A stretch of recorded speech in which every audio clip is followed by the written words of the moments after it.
que ele requer, que é obrigação de todo cristão. O problema que nós vemos, que muitas vezes a gente vê pessoas, irmã, eu estou na igreja já faz anos, irmã, mas eu não vejo mudança nenhuma.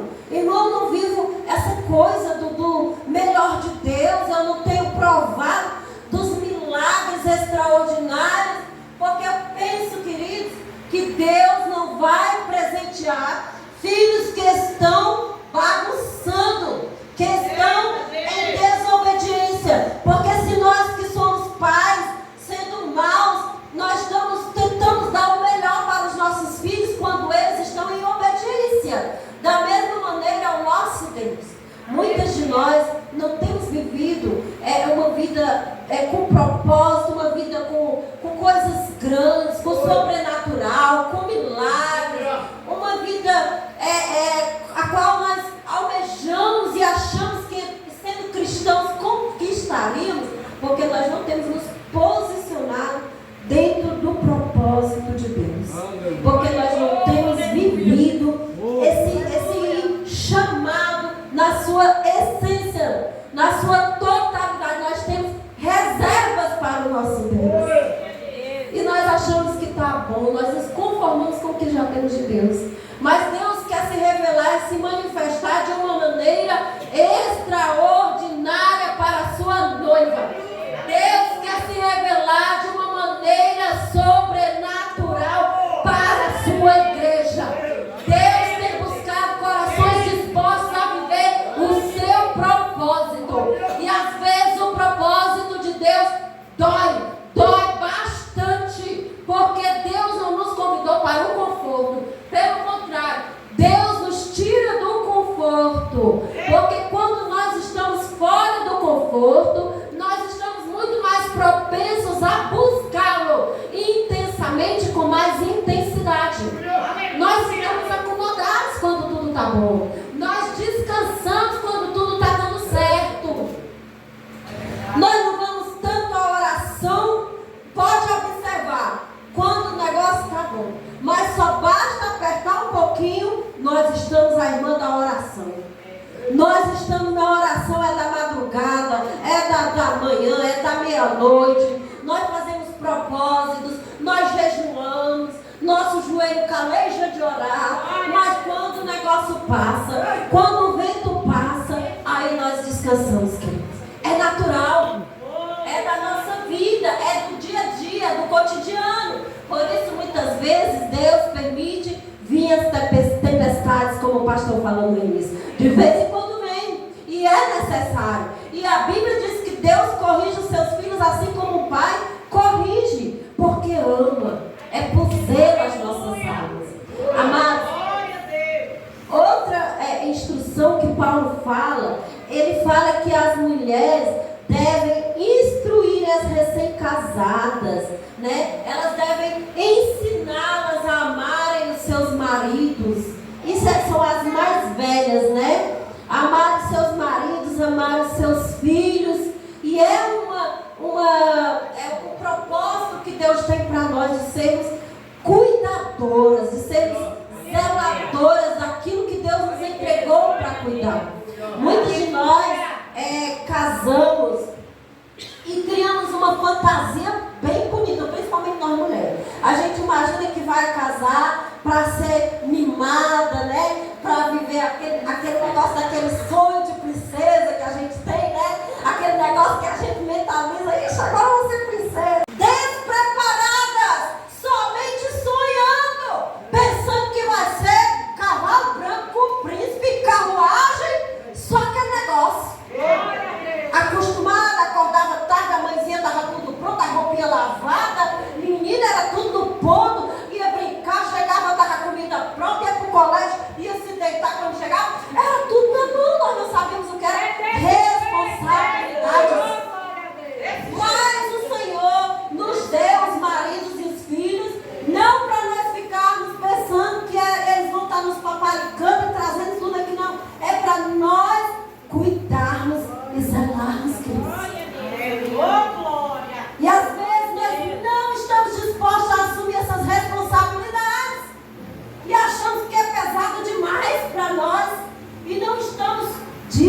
respostas.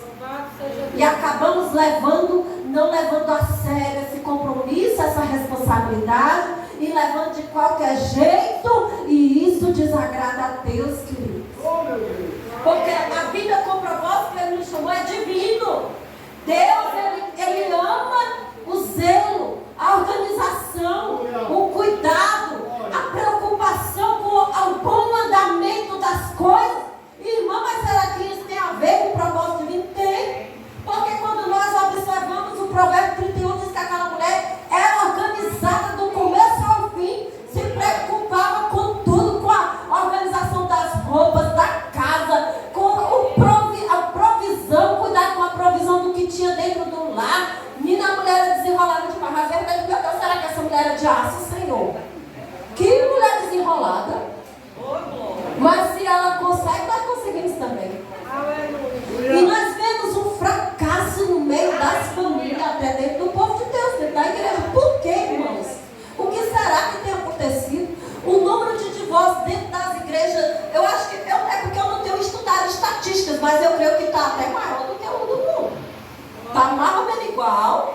Quem tem estudado isso aí, eu já estudei, mas eu não lembro mais. Mas estava meio a meio. Aí a gente pensa, o que é isso, Senhor? O que está acontecendo? É falta de responsabilidade, para que nós tenhamos coragem de assumir as nossas responsabilidades. Está faltando homens e mulheres corajosos, como o pastor falou aqui. Josué, ser forte e corajoso. Porque Deus, Ele me chama para viver o propósito, mas o propósito requer renúncia. O propósito requer renúncia de quê, irmão? Dos meus projetos, dos meus conceitos, para viver os conceitos de Deus. Renúncia das minhas vontades, para viver as vontades de Deus. Por isso, queridas, nessa noite, eu não sei como é que anda a tua casa, eu não sei como é que está o negócio lá, a convivência, o relacionamento. Eu não sei se você tem se posicionado para viver o propósito divino, mas eu te digo, se a casa está bagunçada, se você observou esses pontos que Paulo nos trouxe nessa noite, não sou eu, foi o próprio Espírito Santo que me entregou. Se você tem parado para pensar, será que eu tenho sido essa mulher, Senhor? Sensata, honesta. Essa mulher, amada, está na palavra. Título, capítulo 2. E aí, às vezes, eu penso, olha, mas isso, o que tem a ver isso com santidade? Para mim, santidade era só botar a saia de crente e ir para a oração, Senhor.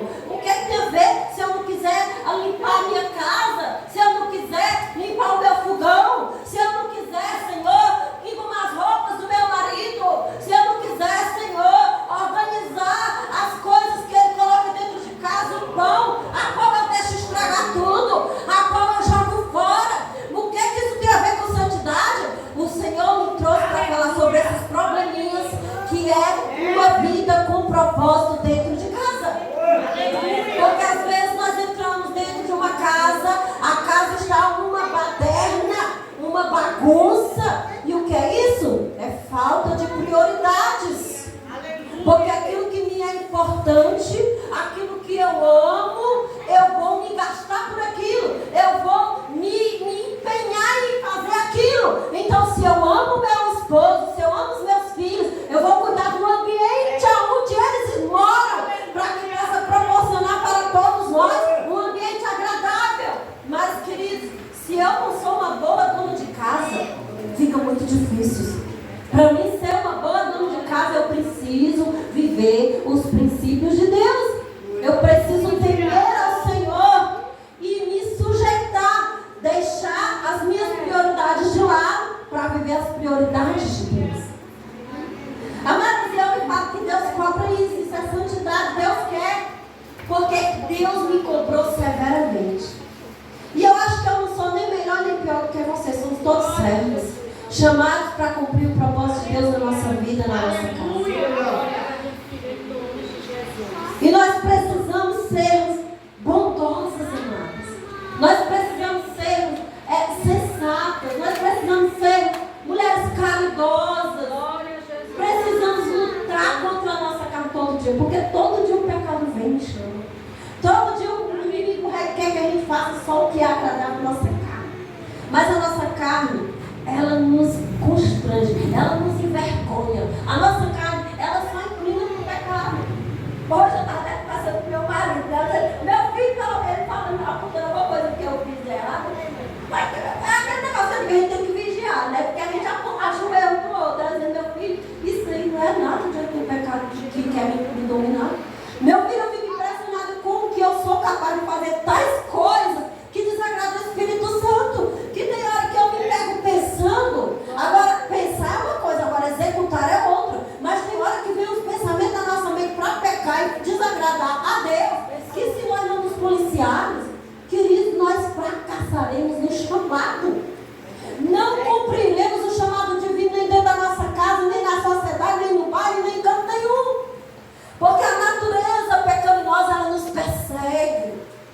É por isso que o próprio Jeremias fala, Jeremias no capítulo 5, diz que o maldito homem que confia no homem, que faz da carne mortal o seu braço, e no versículo 9 diz que o coração do homem é estupidamente corrupto. Nós não somos nada. Nós não temos capacidade alguma de gerar santidade em nós mesmos. Isso tudo é consequência desse relacionamento com o Todo-Poderoso. Isso tudo é consequência da obediência, do temor que é gerado dentro dos nossos corações, dentro de nós, através dessa aliança, dessa unidade com Cristo. Por isso, queridos, muitas irmãs, muitos crentes, vivendo uma vida mirrada, vivendo um evangelhozinho raso, que não traz transformação nenhuma, que não traz temor, porque não mergulha em águas profundas, porque não amam o evangelho, não conhecem a palavra, desprezam os ensinamentos da sã doutrina da palavra de Deus, querem só religião, querem só culto, só querem estar no culto e estar morto, e não conhecimento do plano de Deus, do propósito de Deus para uma mulher de Deus. E temos visto muito fracasso familiar. E eu falo da família porque a nossa chamada é para tratar com família. Justamente por isso, porque eu casei com uma menina, já tinha 23 anos, mas a mentalidade era de uma menina de 15. Não tinha responsabilidade, não entendia que tinha papéis para ser cumprido, a qual era ordenanças divinas. Porque eu não tinha temor do Senhor e para mim, se não trouxesse conforto para mim, não me importava e nem me interessava. Infelizmente, não fui viver o propósito divino para a minha casa. E o Senhor permitiu que a nossa casa se desfizesse, porque é a mulher quem edifica a casa. Mas o Senhor é um Deus que é reconstrutor. É um Deus que traz novas mudanças, novas histórias, que abre o nosso entendimento para ver onde nós estávamos errando, aonde nós poderíamos melhorar, aonde nós estamos deixando a desejar. E eu tinha muita dificuldade de ser mulher santa, mulher sábia dentro de casa. Muita mesmo. Porque eu não queria renunciar a minhas vontades. Eu queria do meu jeito. E ainda achava que a novinha e bonita segura casamento. Olha. E não adianta, porque quem sustenta o teu lar e tua família é o Espírito Santo de Deus. Deus tem chamado uma geração de mulheres compromissadas com Ele, compromissadas com o Espírito Santo, que possa nos dar sabedoria para governar as nossas casas, porque sozinho nada nós podemos fazer. O próprio Jesus disse em João 15,5: sem mim vocês nada podem fazer.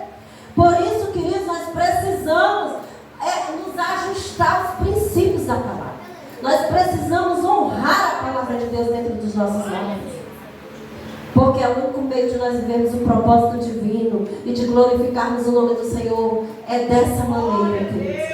É rompendo com as nossas vontades e nos sujeitando a Deus, para que o inimigo fuja, para que o inimigo não venha achar terreno dentro dos nossos lares. E principalmente, irmãs, nós temos que vigiar, sabe aonde? Na nossa língua. Porque as nossas palavras têm muito poder. As nossas palavras têm poder de edificar e de matar. Nossas palavras têm poder para construir e destruir. Por isso nós devemos ser muito policiar a nossa língua, o nosso falar dentro da nossa casa. Que nós palavras de bênçãos e não de maldição. Que nós não venhamos proferir nenhuma palavra de baixo escalão, nenhuma palavra que traga maldição para dentro das nossas casas. Porque às vezes na hora que nós estamos com o sangue quente, na hora que nós estamos em algum desacordo, nós podemos falar palavras que podem ferir o Espírito Santo de Deus. E podemos trazer maldição para dentro da nossa casa. Porque Provérbios 21, 23 diz que o que guarda a boca e guarda a língua, guarda as almas das angústias. E às vezes nós vemos muitas pessoas falarem palavras tão torpes, tão duras, que traz tanta coisa ruim, tanta maldição, porque não consegue refrear a língua. E é necessário que nós ponderemos antes de falar mais. Que nós tenhamos coragem, ousadia e humildade de dizer, olha, não vamos conversar agora porque eu estou muito irada. Eu posso falar palavras que lhe machuquem. Que nós possamos ter ousadia e coragem de dizer, olha, quando falar, me perdoe. Eu falei do que não sabia, eu falei do que não devia, eu falei indevidamente. Queridos, que nós tenhamos humildade para cumprir o propósito de Deus dentro da nossa casa. E eu falo essas coisas porque são coisas de suma importância para que a nossa casa possa ir bem, para que nós possamos glorificar o nome do Senhor na nossa vida cristã, para que as pessoas possam se espelhar em nós, porque afinal nós somos luz, e aonde nós chegarmos tem que resplandecer a luz do Evangelho através de nós, queridos. E infelizmente eu tinha muita dificuldade de me sujeitar ao meu marido. E Paulo é um dos quesitos que ele fala, é que nós sejamos sujeitas aos nossos maridos. E eu tive muita dificuldade. Primeiro porque eu sou mais velha que ele, 3 anos, e eu achava que isso me dava legalidade para não me subordinar a ele, para não me sujeitar a ele. E isso não é bom, irmãs, não é bom, porque nós não temos nenhum quesito a mais nem menos para descumprir a lei de Deus.